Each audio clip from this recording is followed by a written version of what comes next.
Frères et sœurs, il s'agit bien, aujourd'hui encore, d'écouter Jésus-Christ. Et notre Seigneur Jésus-Christ, aujourd'hui, dans ces quelques versets de l'Évangile de saint Matthieu, s'attaque de nouveau à ceux qui sont dans l'apparence. Il dit, un peu comme s'il disait, quand ils se taisent, tout est beau à les regarder. Quand ils se taisent, ils sont très beaux à regarder. Mais quand ils se mettent à parler, mais quelle catastrophe! Mais quelle catastrophe! Ils se permettent de juger tout le monde. Ils se permettent de critiquer tout le monde. Ils se permettent toutes sortes de choses. Mais eux-mêmes, ils ne se regardent pas. Oh, mes frères et mes sœurs, comme nous devons demander à notre Seigneur de ne pas faire des choses comme ça. De plutôt nous laisser regarder par lui et de bien entendre ce que notre Seigneur veut nous faire remarquer de nous-mêmes. Je connais comme ça des gens, mais qui critiquent tout le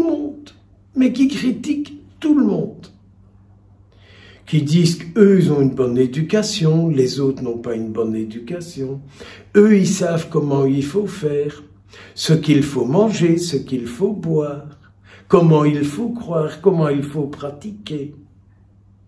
Ils savent tout. Ils savent tout. Mais quand vous les fréquentez d'un peu plus près, vous vous dites, quel parfum ils diffusent.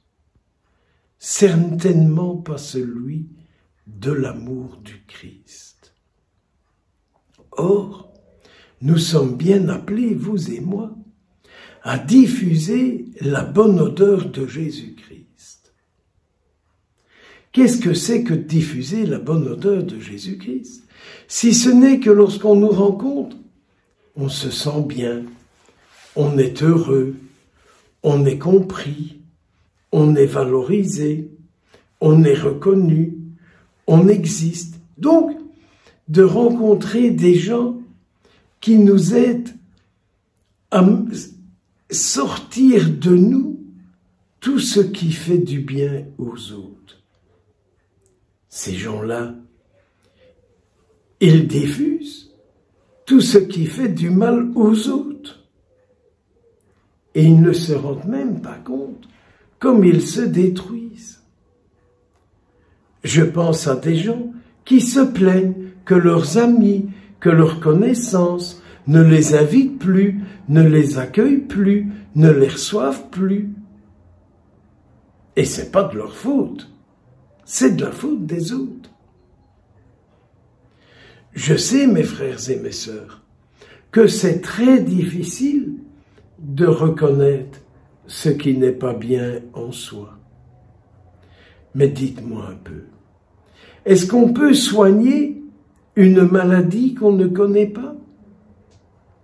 Est-ce qu'on peut soigner une maladie qu'on refuse de reconnaître qu'on a? Or, quand on regarde Jésus-Christ et qu'il nous dit, écoute, arrête de faire ça. Jésus-Christ ne le dit pas pour nous juger et nous condamner. Jésus-Christ, quand il nous dit, arrête de faire ça, qu'est-ce qu'il dit? Tu sais que je viens en toi pour te délivrer de celui ou celle qui te pousse à agir de la sorte. Nous, on dit, celui-là, celle-là est comme ça. Mais Jésus-Christ dit pas ça. Jésus-Christ dit, en toi, il y a quelqu'un qui te pousse à avoir ce comportement-là. En toi, il y a quelqu'un qui te pousse à avoir cette dépendance. Vous le savez quand même bien. Jésus-Christ, qu'est-ce qu'il veut? C'est vous sauver, c'est me sauver. C'est me rendre libre, vous rendre libre, pour aimer comme lui. Oh, vous savez bien que la manière dont Jésus aime est une manière qui fait du bien à tout le monde. Frères et sœurs, n'est-ce pas aujourd'hui le jour d'une grande conversion? Je comprends que Saint Paul, dans ces quelques versets de sa lettre aux Thessaloniciens, dit « Allez, ne vous laissez pas effrayer. Ne vous laissez pas effrayer. » J'ai des personnes auxquelles je pense qui sont les spécialistes pour annoncer des catastrophes dans tous les sens. Et ils se croient malins en annonçant des catastrophes et en faisant peur. C'est terrible. C'est terrible. Comme si ces gens-là ne pouvaient pas exister autrement. Si vraiment Jésus vivait en nous, peu importe si des catastrophes arrivent, nous savons que Jésus a dit « Je serai toujours avec vous, vous serez toujours avec moi, je ne vous laisserai jamais tomber. » Qui est-ce que nous écoutons? Madame une telle, monsieur un tel, qui raconte ceci, cela? Ou est-ce que nous écoutons Jésus-Christ? Si nous demandions cette grâce d'écouter Jésus, c'est tout. D'écouter Jésus. D'écouter Jésus. Et de laisser Jésus nous délivrer de ceux qui sont en nous et qui nous empêchent de l'écouter. C'est beau, hein? Regardez aujourd'hui Sainte Monique.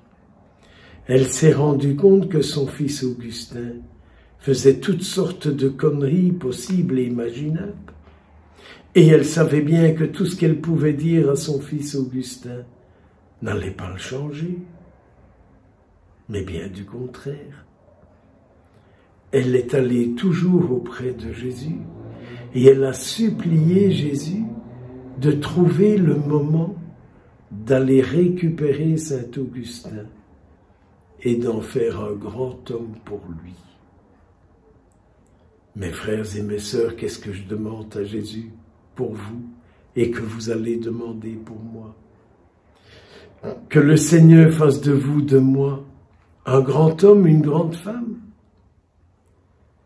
afin que votre vie soit une occasion de gagner beaucoup de vie à Jésus-Christ. Et oui, c'est ce que Saint Monique a fait pour Saint fils Augustin, que nous fêterons demain. Saint Augustin est devenu le